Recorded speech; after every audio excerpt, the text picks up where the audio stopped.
ஆண்டவரால் ஆசீர்வதிக்கப்பட்ட அருமையான தேவ ஜனங்களே, இன்று நாம் வாசிக்கக்கூடிய தலைப்பு என்னவென்றால் தேவனுடைய அன்பு. பிதாவே, இவர்களுக்கு மன்னியும், தாங்கள் செய்கிறது இன்னதென்று அறியாதிருக்கிறார்களே. லூக்கா 23வது அதிகாரம் 34வது வசனம். கர்த்தராகிய இயேசு கிறிஸ்து தமக்கு சொந்தமானதிலே வந்தார். அவருக்கு சொந்தமானவர்களோ அவரை ஏற்றுக்கொள்ளாமல் சிலுவையில் அறையப்படும்படி ரோமர்களிடத்தில் ஒப்பு கொடுத்தனர். ரோமர்களோ அவரை கொடிய குற்றவாளியை விட மிகவும் கொடூரமாக நடத்தினர். கர்த்தராகிய இயேசு கிறிஸ்துவை மிகவும் கொடூரமாய் துன்பப்படுத்துவதில் ரோம போர்ச்சேவகர்கள் அலாதி இன்பம் கண்டனர். அவருடைய முதுகில் சாட்டையால் அடித்து அதிலிருந்து இரத்தம் பீரிட்டு வந்ததை கண்டு மகிழ்ச்சி அடைந்தனர். அவர் சுமக்கும்படி பாரமான சிலுவையை கொண்டு வந்தனர்.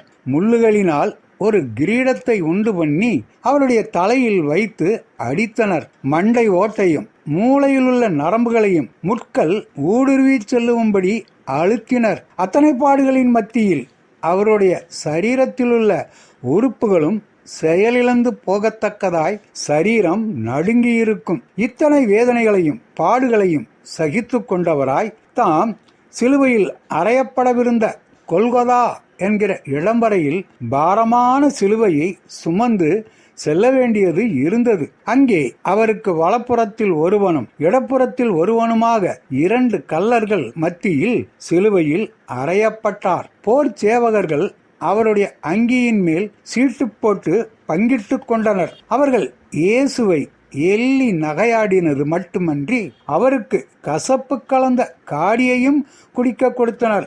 ஆனாலும் கர்த்தராகிய இயேசு கிறிஸ்து தமது சிருஷ்டியை எண்ணி அன்பும் மனதுருக்கமும் நிறைந்தவராய் காணப்பட்டார். அந்த நோக்கத்தை நிறைவேற்றுவதற்காகவே அவர் இந்த பூமியில் வந்து பாடுபட்டு மரிக்கவும் தம்முடைய இரத்தத்தினால் மனுகுலத்திற்கு பாவ மன்னிப்பாய மீட்பு உண்டாகவுமே அவர் இந்த பாடுகள் பட்டார். கல்வாரி சிலுவையில் அவர் உரைத்த முதல் வார்த்தை அவர்கள் அறியாமல் செய்கிறபடியால் பிதாவானவர் அவர்களை மன்னிக்க வேண்டும் என்று ஏறெடுத்த ஜெபமே அவருடைய இரத்த சாட்சியாகும்.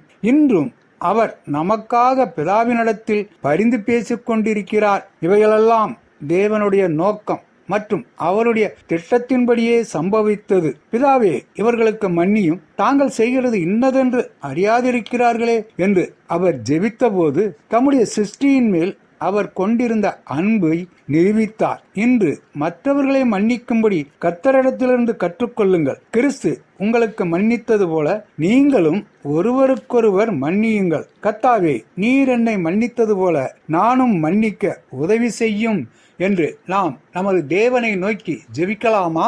ஆண்டவர் தாமே நம் அனைவரையும் ஆசீர்வதிப்பாராக. ஆமேன்.